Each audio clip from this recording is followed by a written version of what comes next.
The issue we are gathered here to talk about is so important and impacts all of us. For so long, we have heard politicians paying lip service to the issue of criminal justice reform. It is a familiar talking point, but what is actually done about it? There's no real action, no real serious changes being made. Instead, one generation after another continues to fall victim to a justice system that is fundamentally unjust.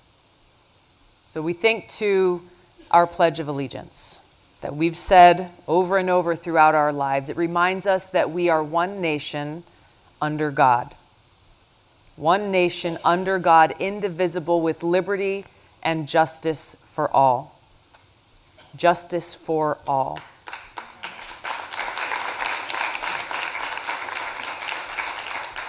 So while some progress has been made over generations and over time, we can all agree that we are so far still from achieving that objective of justice for all. Why is that? It's because too often we have people in positions of power who don't care about serving the people. They don't care about actually serving justice. Instead, they are abusing their positions of power and privilege for their own selfish interests.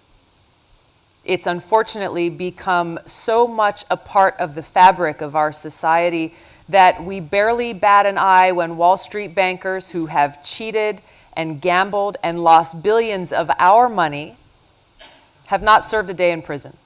And they are actually rewarded with million-dollar bonuses.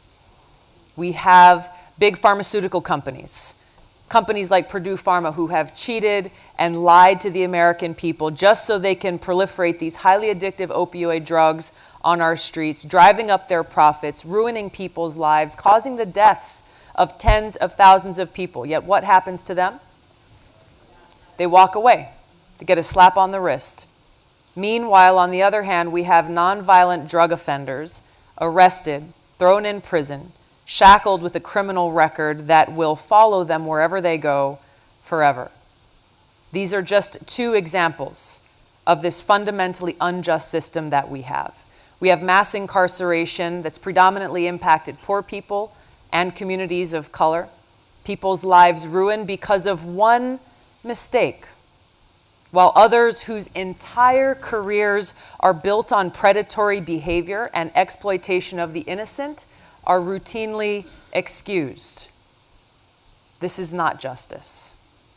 Justice must be blind, because true justice doesn't care how much money you make, what kind of car you drive, or the color of your skin, or what your job is. If it is not okay to steal, it's not okay for anyone to steal. It doesn't suddenly become okay to steal just because you've stolen $1 billion rather than $100. So let's start with the prison industrial complex. We have for-profit prisons are a multi-billion-dollar industry in this country. Government agencies spend about $80 billion every year on incarceration, and more than half of that goes to for-profit contractors. So we have a market incentive that actually encourages private companies to profit from incarceration, to keep those cells full, creating the largest prison population in the world. Something is very terribly wrong with this system. As president, I will end this corruption, end private prisons, and work to fundamentally transform our prison system. Anyone who's come into contact with our prison system in any way knows that it is deeply broken. Not only does our prison system fail to fulfill its function of deterring and correcting crime, it is a central driver of a conveyor belt that sucks our youth into an ever-increasing spiral of offenses, punishment, and collateral consequences. Every woman of color in this country knows, who has a child, that proximity to a prison system is one of the single biggest threats to her child's life, safety, and future. In the United States of America, it must not be this way. Our correction system must exist to actually and effectively correct criminal behavior by creating an environment and teaching skills that reinforce better choices instead of reinforcing our worst instincts. Reinforce stronger community relationships instead of breaking down family and community connections. Reinforce positive role models instead of sending our young people and the most vulnerable in our society into an environment that rewards depravity and cruelty. So it's not enough just to talk about prison reform. Making changes around the edges will not address the urgent need of building a prison system that truly upholds justice, that serves our people and our communities. We need a complete overhaul of the way that we think about prison and the way that we select to work in and manage our prison system, what outcomes we expect, how do we truly measure and define success. So let's imagine for a moment that we have a correction system that works actively for the rehabilitation and restoration to society of those who have fallen victim to poverty, abuse, addiction, those who have made poor choices and victimized others, those who lack the skills and resources needed to succeed lawfully and legally. Let's imagine that we have a correction system that is a source of relief to parents and educators because it represents the best of our learning as a society about how to intervene and correct misguided and maladaptive behavior. We have a bail and court fee system that punishes the poor, those who can't come up with the cash by putting them in jail to await trial, sometimes for months or years. If you have the money, you can buy your freedom. Go home. The convicted prison population in this country is around 2.1 million people, but the number of Americans who are admitted to jail every single year just to await their trial is about 12 million. That's 1 in 27 Americans. Look around you. 1 in 27 Americans. As president, I will end this destructive system, pass the End Money Bail Act, and provide resources directly to states and counties to implement a pretrial money-free system that will both end money bail and lower jail populations, ensure safe communities, and save taxpayer dollars.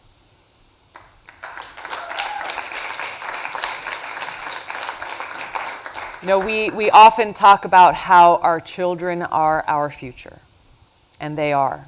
So let's back that talk up with action.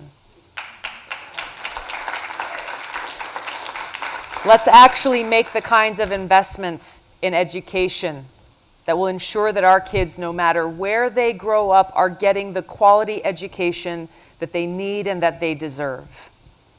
As president, I will shut down the school-to-prison pipeline, which too often begins with our children entering the criminal justice system while at school. We've got to end this quote-unquote zero-tolerance policy that fails to differentiate between disciplinary issues that should be handled in schools with teachers and counselors versus the criminal acts that are actually against the law.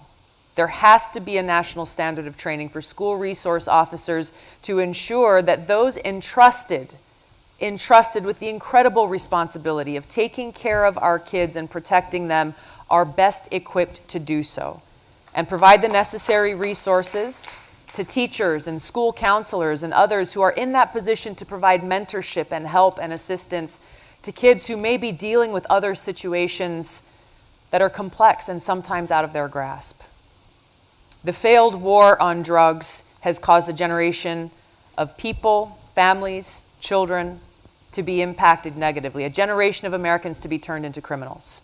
We've seen too many of our own friends, family members, neighbors who have fallen victim to this disastrous war. It's hard to meet someone who doesn't have their own personal experience with someone who's gone through this difficult challenge. A few months ago in Washington, I had a chance to meet with a young man named Henry. He was from the state of Virginia. 10 or 12 years prior, he had been going to college and studying for a computer science degree when he was arrested and charged with a minor nonviolent drug violation having to do with marijuana possession. Now, because of the mandatory minimum laws in that state, he was sent to prison for 2 back-to-back 5-year sentences with no opportunity for parole. His cellmate, he talked about, his cellmate was someone who had killed someone else, and that cellmate got out of prison before he did. Mandatory minimums for a nonviolent drug possession charge. We see how our drug laws have failed us. So many of our brothers and sisters still incarcerated now because of the 1994 crime bill that was passed. As president, I will abolish mandatory minimum sentences for nonviolent drug offenses, an effort which now increasingly has bipartisan support and is ready for passage. We've got to end this failed war on drugs, and we start doing this by ending the federal marijuana prohibition. I have the only bipartisan bill in Congress, the only bipartisan bill in Congress that would accomplish just that.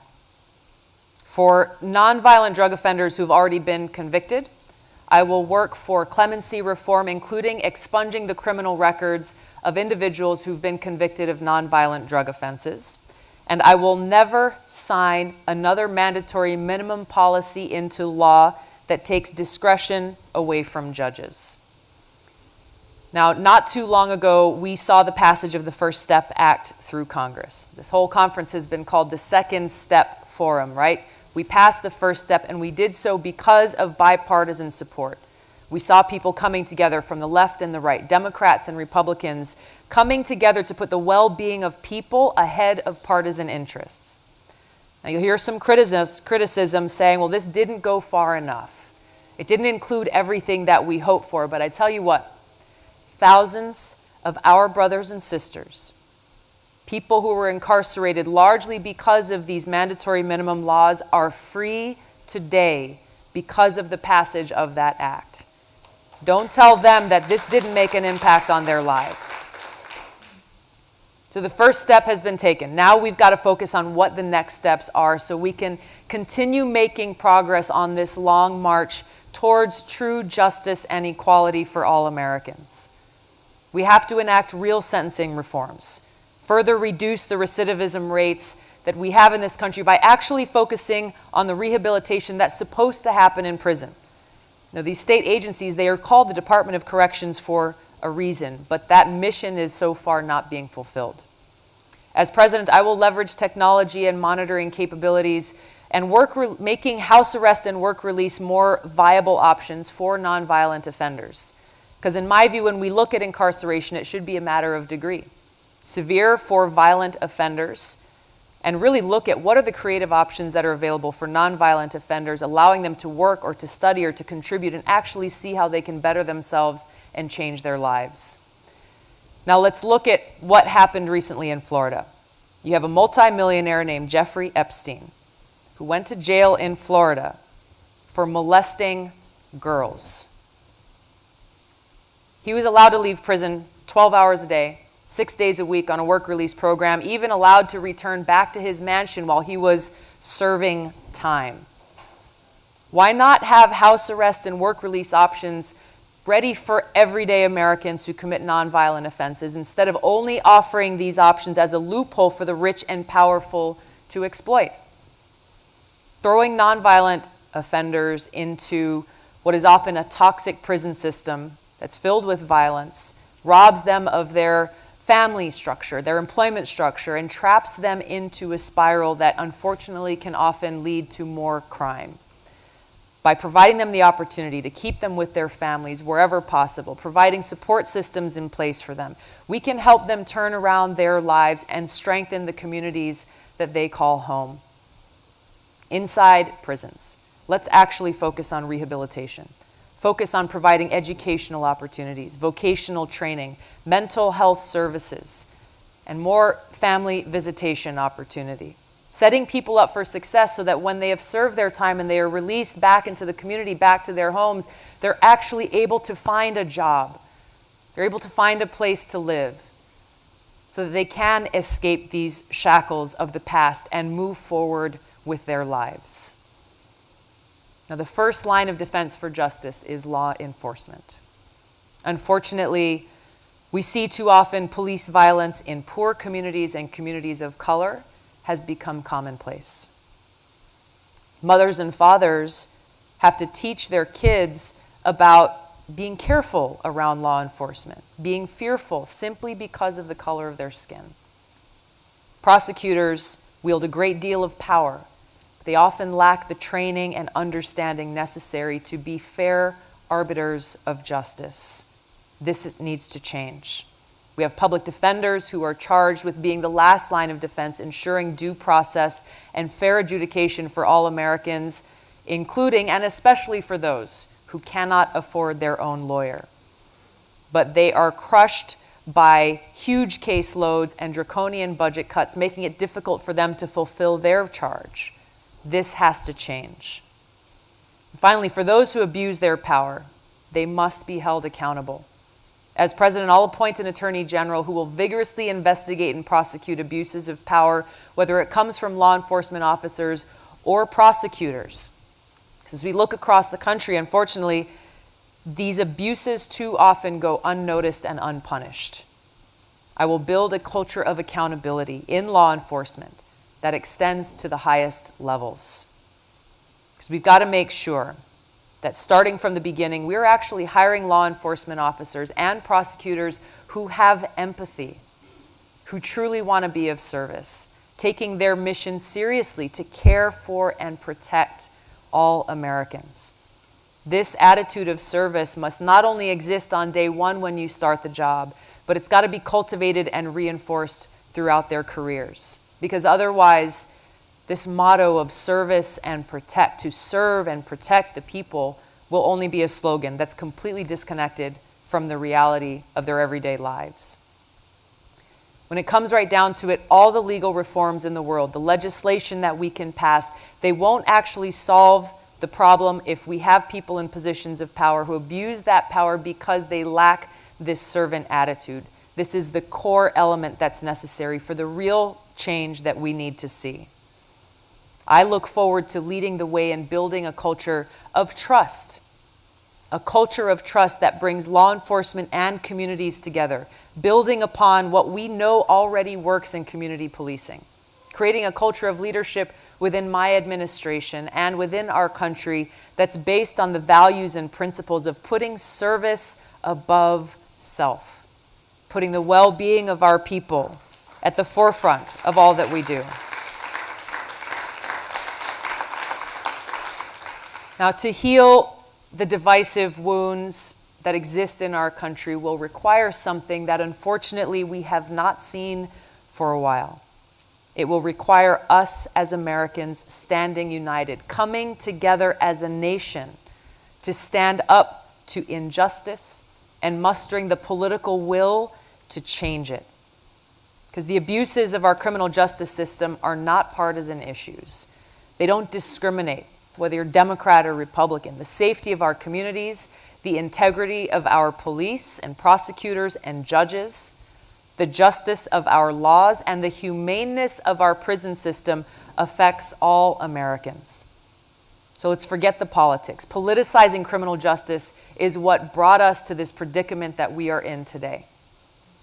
If we really want justice for all Americans need to come together and demand it.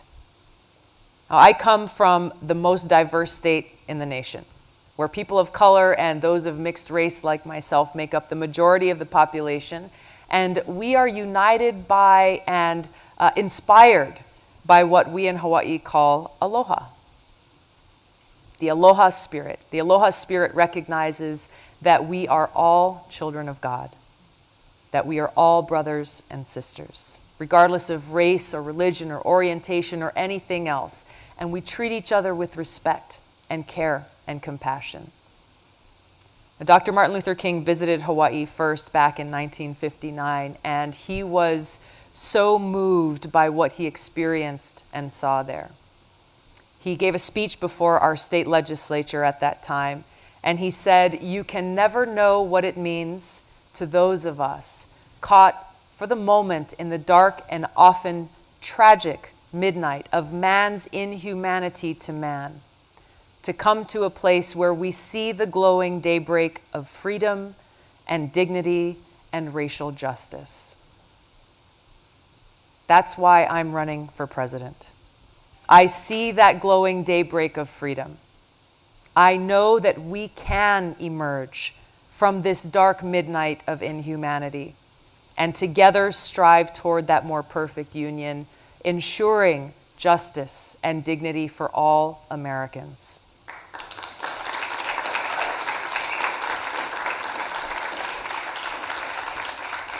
But it's up to us. That future is up to us. We hold these truths to be self-evident, that all men are created equal, that they are endowed by their Creator with certain inalienable rights, that among these are life, liberty, and the pursuit of happiness. Endowed by our Creator with rights, rights that no one can take away. As president, I will lead every single day inspired by these principles, serving the interests of the American people, standing up for the rights and freedoms of all Americans, upholding the principles of our Constitution upon which our country was founded on, bringing the unifying spirit of love for our country and these soldiers' values of service above self to the White House, truly leading a government that is of the people, by the people, and for the people. Thank you so much for your work and your leadership, and thank you for being here today. Mahalo. Thank you.